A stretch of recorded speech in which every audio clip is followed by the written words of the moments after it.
It's rare, you know what I mean? Like I don't do it all the time, but every once in a while, I work with a live musician, and I worked with Gabby this past weekend at my wedding, and she plays the saxophone. If you don't know Gabby, definitely follow her. She's at N Rose on TikTok, at Gabby Rose. I don't know. She's a collaborator with my video. If you follow me on Instagram, you'll see, right there. But she's a really good saxophone player. She's on tour with a couple bands and stuff and all that. And basically, it's good. 9. I'm going to add you right here. And basically, she does weddings and stuff when she's not on tour, and she'll like play along and everything. I'm sure you've seen this trend. A lot of people are doing it and whatnot. And I had a good time. We got a lot of crazy footage, which you see some like the TikToks. I already posted one, but I have a couple more. It was a good old time. And I figured it would be useful if you guys ever want to work with a live musician, you want to start incorporating this, or you have before and maybe it didn't work out as well. I'll give you some tips, some things I've learned along the way, and ways that you can be successful at having a live musician if it's your thing. Right? Because I'm gonna be honest, I only like working with certain ones. It's very working with a live musician. It's very easy to not have the best experience. It's very easy. It looks all cool on camera, but then you go to do it and you just pick out a saxophone player from the high school band, and all right, come on, kid, just start playing solos. And all of a sudden, you're like, this sucks. You know what I mean? There's definitely a method to it where to make it successful. So I can help you with all that. So we'll give you some tips real quick, people. Working with live musicians. So the first tip is you got to have an external mixer. You just do.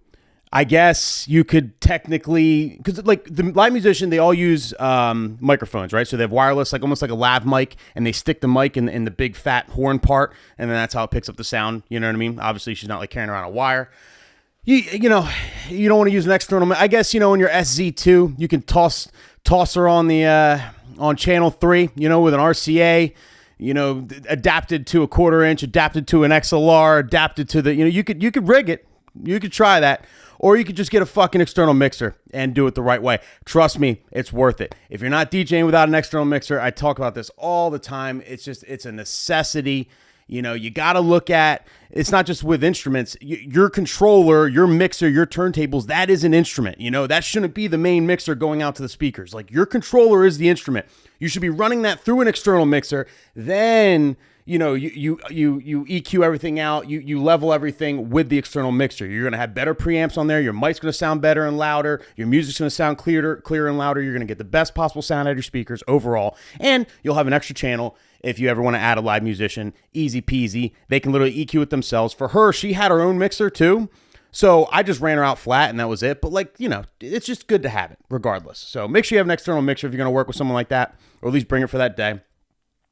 Obviously, sound check, scan your mics, all that stuff, right? Make sure everything sounds level. It's obvious, but don't sleep on it. And definitely scan your mic. Remember, these live musicians are using wireless mics that could have interfered with your shit. So I always, once I get them, in there and I sound check it, I rescan my mics, make sure it's all good, and, keep it pushing after that.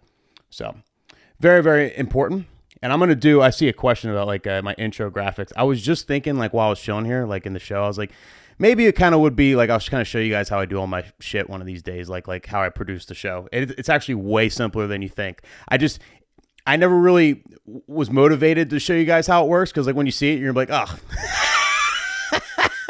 this guy's got it easy, I'm not super motivated to bring you behind the curtain and show you how easy I do this shit. I have processes for everything. Anyway, use stems. So one of the craziest things about stems is if you work with a live musician, you have the melody stem, right? You have melody, bass, drums, and then you have acapella. You take out the melody stem, that is what the saxophonist would play. So if you play Calabria or Calabria, I don't even know how to say the damn song, ham, ham, ham, ham. For example, I can literally take out that saxophone and she's playing the saxophone over top, which is ridiculous. So she's truly in the pocket. She's truly playing with the music. She's not just playing loud saxophone over top everything. She's actually, playing the actual song in between. She's replacing an element of the song. And I used it this weekend with her. It was the first time I ever used it with a live musician because it's new and all that. And I thought it worked out great. It sounded so cool, so much better than just her playing over top. And she thought the same thing. And she does this all the time. She said she's never worked with a DJ with stems yet. I was the first one, which tells me a lot of you guys aren't, getting stems yet. And maybe you don't have the computer, save up your money. I get that. But if you do have the means, don't be cheap, okay? Go get a computer and get stems. It will change your life. This is just one aspect of a bajillion different aspects of why stems will change your life. And then the last thing I want to say is you got to work with the right musicians. And this is what I was talking about earlier when it comes to, it looks cool, right? Like it looks... You see like a DJ and like, oh, that's so cool, I'm going to do that. And you pop, grab a random saxophone player and bring them. It's not going to work. So how do I say this without getting myself in trouble? I always get myself in trouble. I don't give a fuck. I've worked with a lot of different saxophonists. They all suck, okay? If you're watching this, I apologize. Not that they suck. They're great at playing saxophone, right? They're great. Like they're all talented, right? The talent isn't what matters here, right? It does matter. But it's more than just talent. It's more than just being good at playing an instrument. They got to be good at teamwork. They got to be good at sitting in the pocket. They got to be good at listening what I'm doing and knowing when to play and when not to play. I do a lot of routines at weddings. I do a lot of things where, like, if you're just soloing over top of it, you're going to step on my mix. It's not going to have the same impact that it normally would. And that's where I get really pissed off with live musicians. And that's why I personally usually don't like working with live musicians, except for Gabby. Gabby's the only one that gets it. And I think it's because she's in bands and she's like used to that team mentality, where she like plays off of everybody else. She's literally, if you see some of the videos, like she's watching me, you know what I mean? Like she's literally like looking and seeing what you could see her look back at me, see what I'm about to do, everything else. And she's playing accordingly.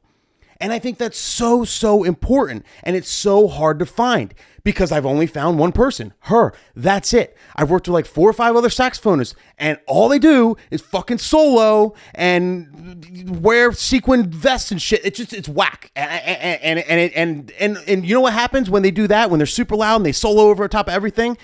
They drive all the attention to themselves and they make dance circles. You know what I mean? Not that I want the attention. It's just my mixes don't hit the same, right?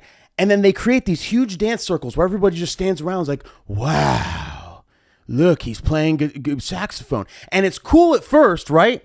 But after an hour of it, you have a headache and you don't know why. You're like, why do I have this headache? It's so weird. I just got this headache. Maybe the DJ's music's too loud. Let's go get a drink and try and drink the headache away. The headache's getting worse. You know what? Let's get out of here early. The new season of Walking Dead's on. Let's just head out early and catch that. It's been fun. It was a fun wedding, cool thing, whatever. And then that's it. I'm telling you, I've seen them clear my dance floor, one by one, and I turn them down.